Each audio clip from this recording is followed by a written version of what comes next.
Hey there, Internet. In our last episode, I broke some machinery parts and made a part that didn't work. In this episode, I'm going to try to get this working. So, the way that this is going to work is the bearing, as long as it's aligned, should slide on the bearing should slide on the shaft. So the shaft is going to be free to move in and out.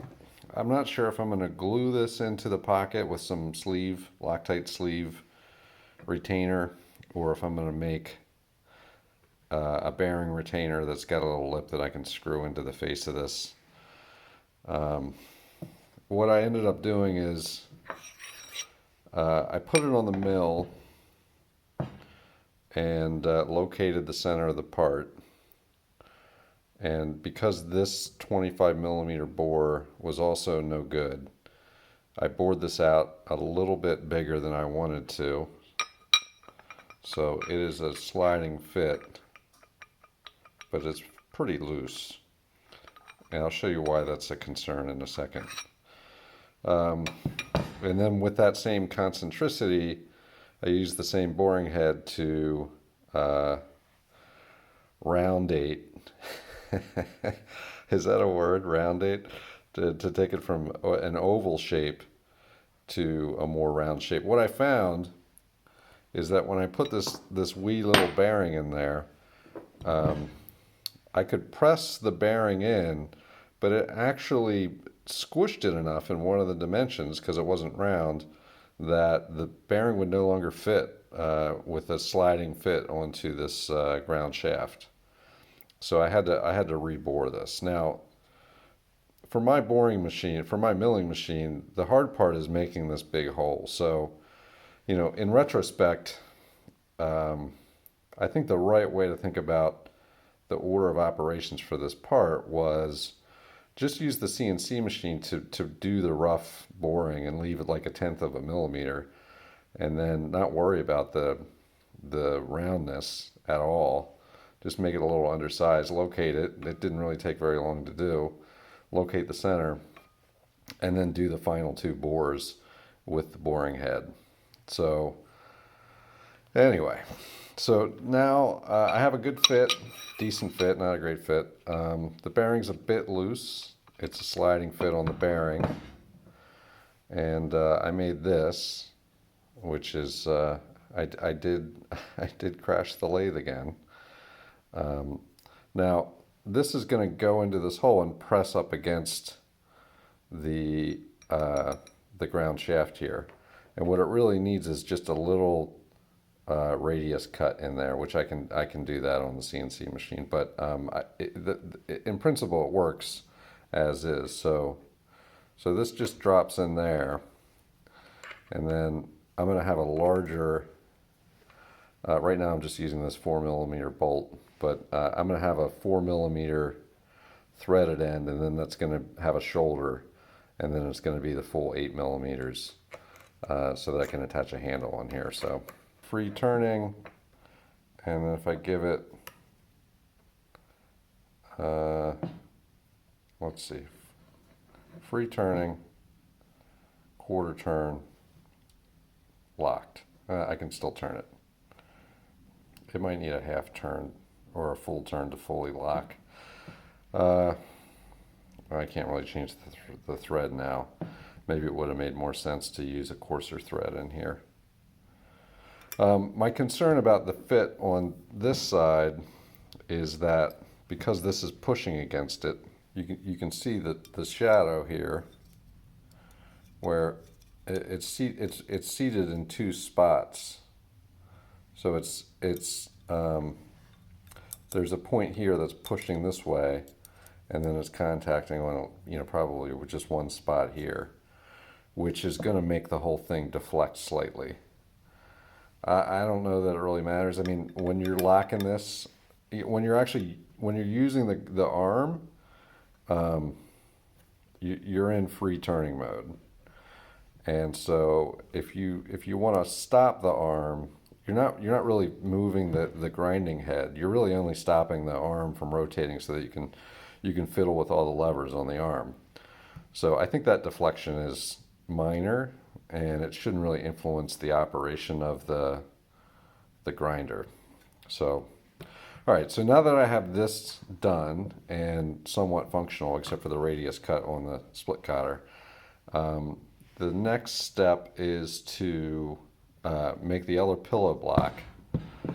And because I broke my probe, I'm not exactly sure how I'm going to get the setup the same. So I located this corner with the probe, but I had put a new tip in the probe, and the amount of deflection before a trigger is kind of an unknown quantity. The tip that I put in there was about 3 times as long as the original tip, maybe twice as long.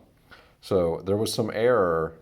The whole reason I actually crashed the probe was I was checking the error. So I was going to do this corner and then do this corner, and then compare it based on the actual real measurement, and then I could see what the error was for the actuation. But when I went over here and then down to come back and catch this side, that's when the crash happened. So I don't know.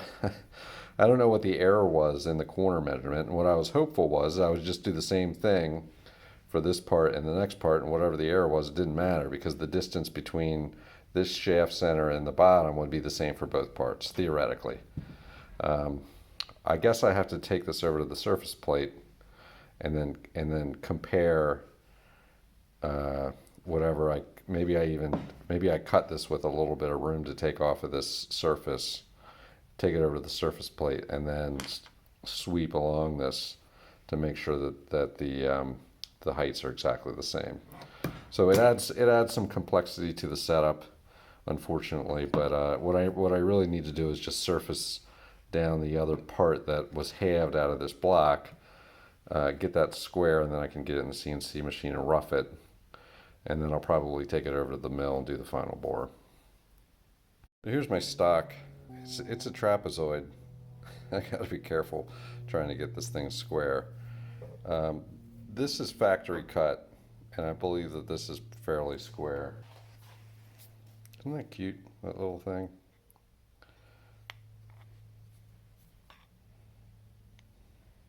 So that's good. That's not quite square.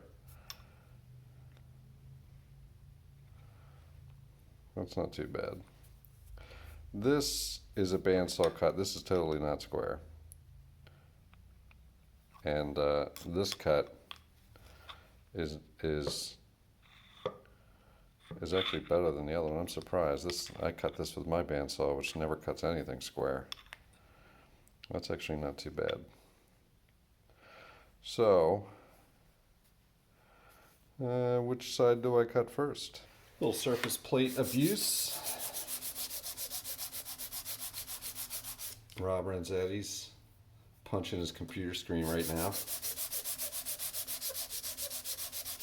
Ox Tools is going, wait, I just made a new one of those, but man, I really liked abusing my surface plate.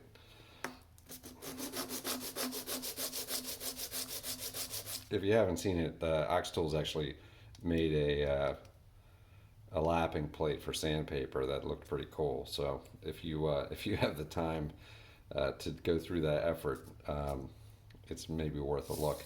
This surface plate I bought just for this purpose.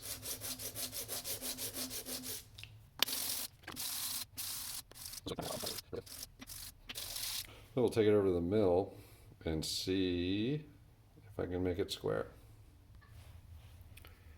So I'm assuming these two edges are good. They look square compared to this. So I'm going to attempt to do it this way.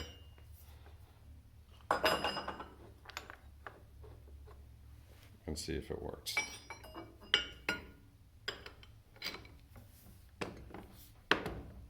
All right, here's the first side done. Shiny. Somewhat flat.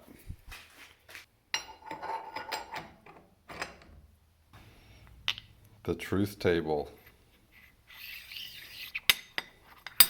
I deburred it.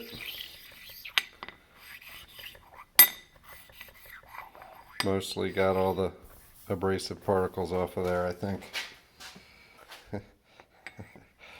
Let's see how bad my assumptions were. Were these actually parallel? Now, generally, when you're doing this kind of work, you want to do these tests before you machine the part. This thing, it does not let you cheat.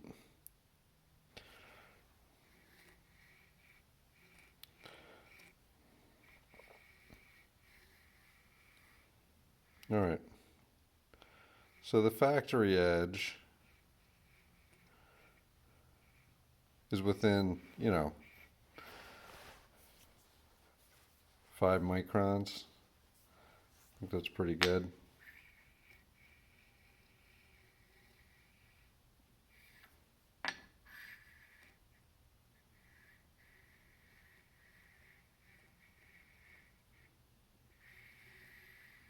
A little low spot there on the end. All right, now this will be hard to do because the rougher that I used, the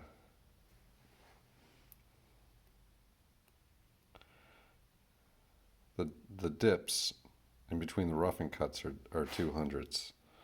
We'll just see what it says.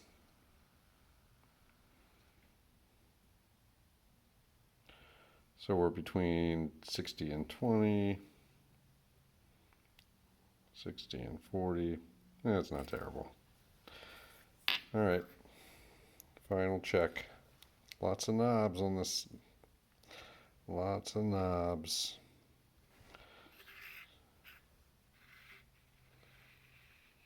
Yeah, that's pretty garbagey. Yuck.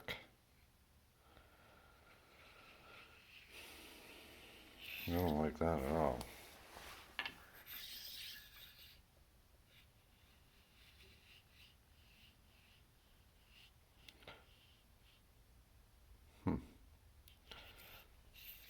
It's like 0.08 of a millimeter off.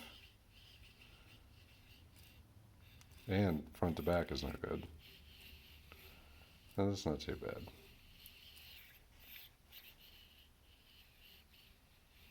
Way low there, though. Yeah, so that is not flat. But it's okay, because if I pick one of the surfaces that's more square, I can just reface it in the CNC operation. And it's not the end of the world. I don't feel like setting up a squareness comparator. That looks good. Looks good. Pass for woodwork. Looks good. Yep. Looks good. Looks good. Yeah, it's not really a measurement, but it seems probably okay. So now comes the fear. I got to put it in the CNC machine again and somehow locate a corner. So it's morning now. Instead of doing what I did last time, which is trying to do the CNC job late at night when I was tired, and I rushed everything and impatient, I waited for the morning. So this time, I'm going to try to make better use of my tools. If I can actually do this. I'm going to just drill out as much of this as I can easily with the drill press. And because the plunging, I don't know if it's my feeds or speeds or the rigidity of my machine, but the plunging doesn't sound all that spectacular. I'm going to just clear out some of the middle of this pocket, and hopefully it'll take a little load off that cutter.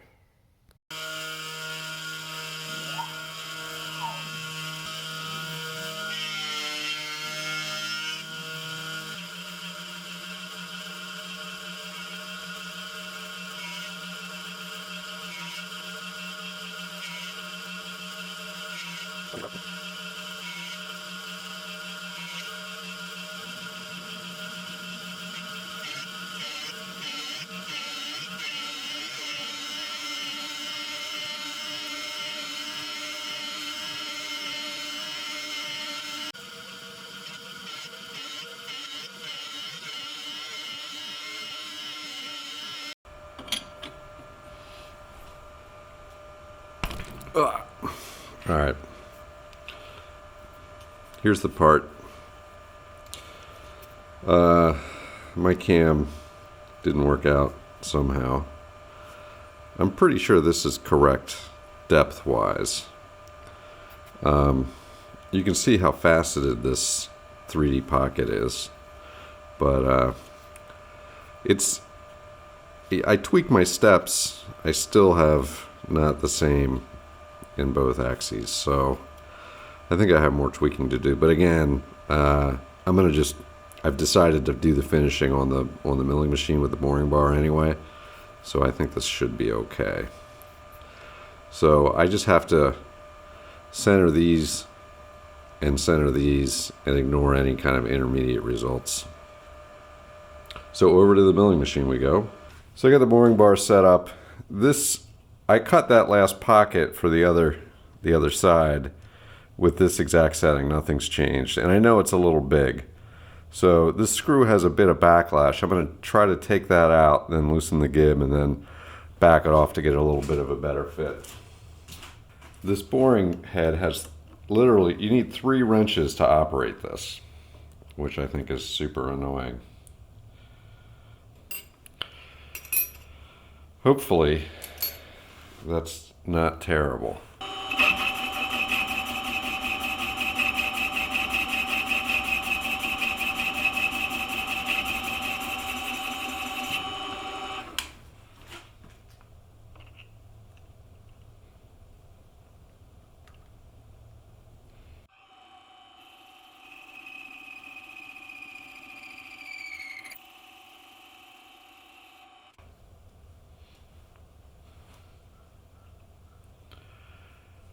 All right, so my fear right now is while this is a really good fit, if it's off at all, it's going to deform the race. And I definitely do not want that. I don't have anything to test the slide fit. So, I don't know. I guess I'm going to call that good enough. If I can get it out. I can't get it out. Awesome.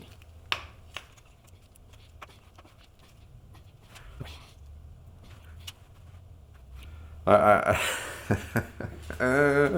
I can't get it out.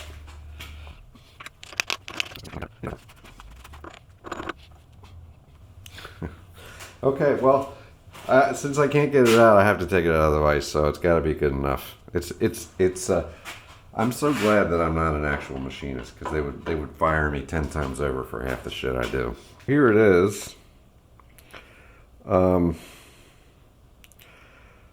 Just rotating the bar, I get about 5 microns of run out. So we're plus about 8 there.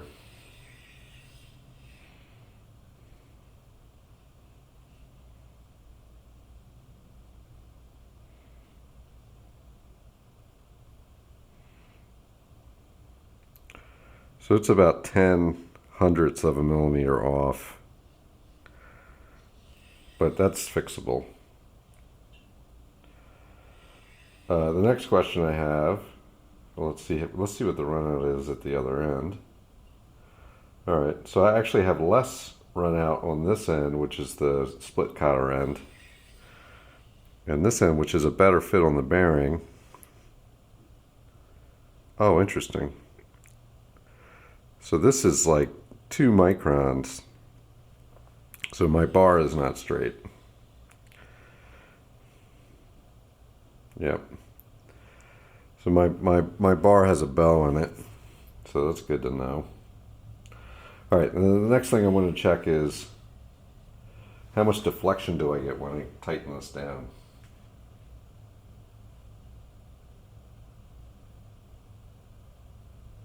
A lot.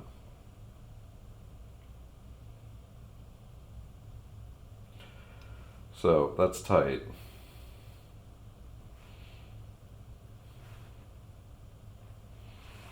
I wonder how much deflection I get in the bar just pushing on it. Oh yeah, look at that. Microns they're fiddly little numbers, man. You don't need a lot to move a micron. So yeah, this is it. I'm not really sure how wide to make this. I'm going to have to do some experimentation, and I may delay making the base until I can figure out how wide it needs to be. I'm not sure how that arm is going to need to travel, and when you change some of the angles, you have to travel quite a bit. If anybody has a U2 style cutter grinder and can measure the distance between the two bearing blocks, let me know in the comments, please. The sliding fits.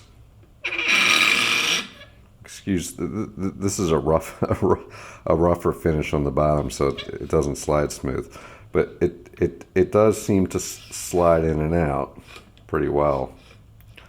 So that's good.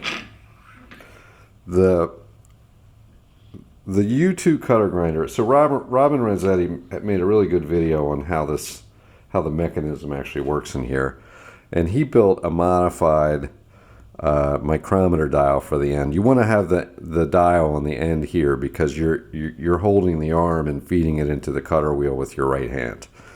In Robin's design, he made a moving nut, a traveling nut, and then a bearing assembly with some preload in it, so that this could spin freely, because you need that, because you're rocking the cutter back and forth like this. So that there's a bearing assembly that provides that motion, and then a traveling nut at this end that moves this in and out. It seems a little tighter here, but that bearing's not in there, so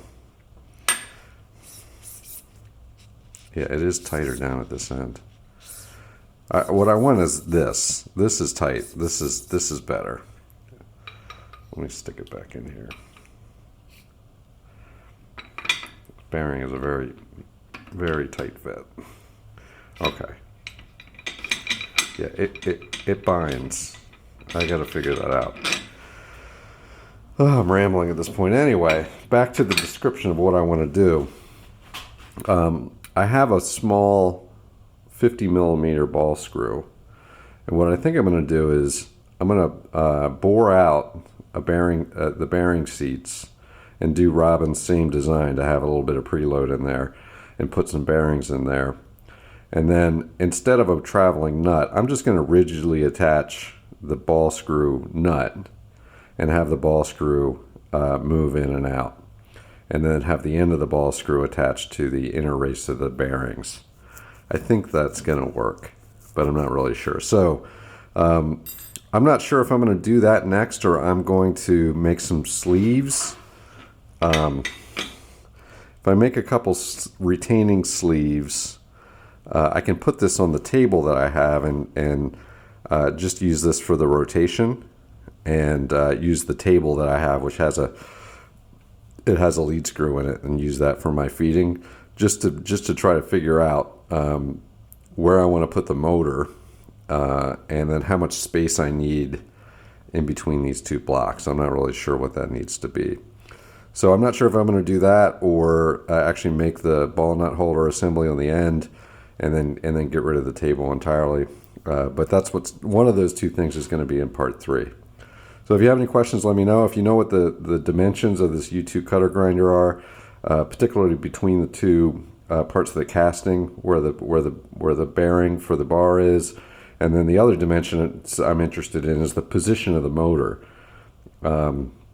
Again, I think it's 150 millimeters to the center of the tool holder, and I would guess that where the motor sits is also 150 millimeters from the center. The center of the motor shaft is also 150 millimeters from the center of this bar, and I think that drives the dimensions. But if you have a U2 cutter grinder and you can measure where they actually put the motor, let me know in the comments, and I'd appreciate that. So if you have any other questions, leave them down below, and stay tuned for part 3.